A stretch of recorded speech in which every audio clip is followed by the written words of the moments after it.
तो आज की कहानी शुरू होती है एक बर्थडे सरप्राइज से। एक ऐसा सरप्राइज जिसने एक बहुत बड़े धोखे की पोल खोलकर रख दी। चलिए इस मामले की गहराई में उतरते हैं। जरा सोचिए, एक खुशी का मौका, एक जन्मदिन का तोहफा कैसे किसी के पूरे परिवार के लिए मतलब जिंदगी का सबसे बड़ा सदमा बन सकता है। इस कहानी में हम यही देखेंगे कि कैसे एक छोटी सी कोशिश ने एक बड़े धोखे का पर्दाफाश कर दिया। चलिए आपको ले चलते हैं उत्तर प्रदेश के आजमगढ़ के एक पुलिस स्टेशन में। एक आदमी है जो पूरे जोश के साथ अपने जीजाजी को उनके जन्मदिन पर सरप्राइज देने पहुंचा है।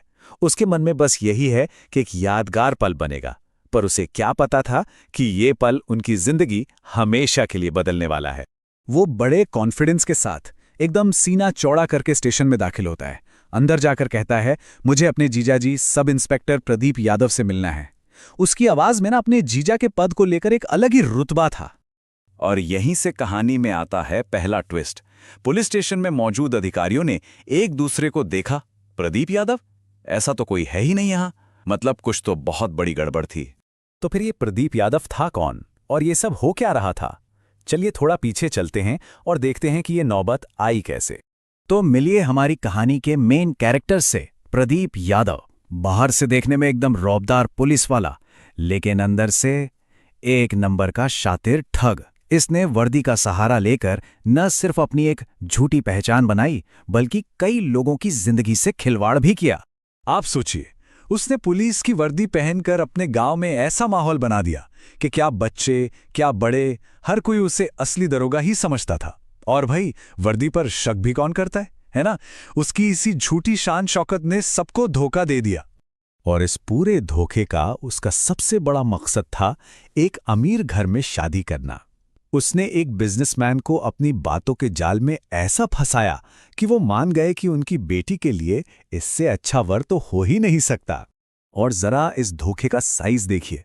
लड़की के परिवार ने दहेज में 30 से 40 लाख रुपए खर्च कर दिए, ये सोचकर कि उनकी बेटी का हाथ एक पुलिस अफसर के हाथ में दे रहे हैं, भविष्य एकदम सेफ है। चलिए वापस चलते हैं पुलिस स्टेशन, जहां ये पूरा ड्रामा चल रहा था। जब साले साहब को पता चला कि स्टेशन में कोई प्रदीप यादव है ही नहीं, तो उन्होंने क्या किया होगा? जब साले ने थाना प्रभारी से अपने जीजा के बारे में पूछा ना, तो जो जवाब मिला उससे तो उसके पैरों तले जमीन ही खिसक गई। थाना प्रभारी ने पहले तो मजाक में कहा, क्यों भाई, नशे में हो क्या? और फिर एकदम सीरियस होकर बोले, इस थाने में कोई यादव सब इंस्पेक्टर नहीं है। और अब देखिए, झूठ का ये पूरा महल बस एक फोन कॉल में कैसे ढह जाता है। साले ने फौरन अपने जीजा को फोन मिलाया। उधर से जीजा पूरे कॉन्फिडेंस में बोला, अरे मैं तो थाने में ही हूं।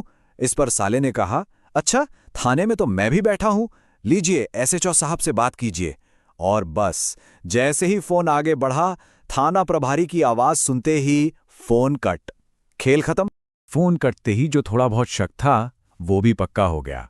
अब तो साला एकदम घबरा गया। उसने बिना देर किए अपने जीजा की फोटो निकाली और थाना प्रभारी को दिखाई। शायद कोई गलतफहमी हो। और बस यही था वो पल जिसने सब कुछ साफ कर दिया।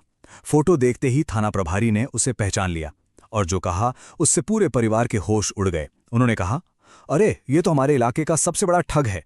इस चौंकाने वाले खुलासे के बाद परिवार सदमे में तो था, लेकिन उन्होंने हिम्मत नहीं हारी। उन्होंने फौरन एक्शन लिया। और इस कहानी से ना हम सबके लिए एक बहुत जरूरी सबक भी निकल कर आया। लड़की के परिवार ने हिम्मत दिखाई और धोखाधड़ी की शिकायत दर्ज करवाई। पुलिस भी तुरंत हरकत में आई और उसके मोबाइल नंबर को ट्रैक करके कुछ ही समय में इस धोखेबाज को धर दबोचा। अब वो जनाब धोखाधड़ी और प्रतिरूपण जैसे गंभीर आरोपों में जेल की हवा खा रहे हैं। देखिए, इस पूरी घटना से एक बहुत सीधी और जरूरी सीख मिलती है। जब भी किसी बेटी के लिए कोई रिश्ता आए और लड़का खुद को पुलिस या किसी सरकारी पद पर बताए, तो आंख बंद करके भरोसा मत कीजिए। एक बार उसके बताए गए ऑफिस या पुलिस स्टेशन में जाकर पता करने में क्या हर्ज है? ये छोटा सा कदम इतने बड़े धोखे से बचा सकता। और आखिर में ये कहानी हमें एक बहुत बड़े सवाल पर सोचने के लिए मजबूर करती है। क्या किसी की वर्दी या उसके पद पर हमारा जो ये अंधा विश्वास होता है, वही इन धोखेबाजों का सबसे बड़ा हथियार बन जाता है?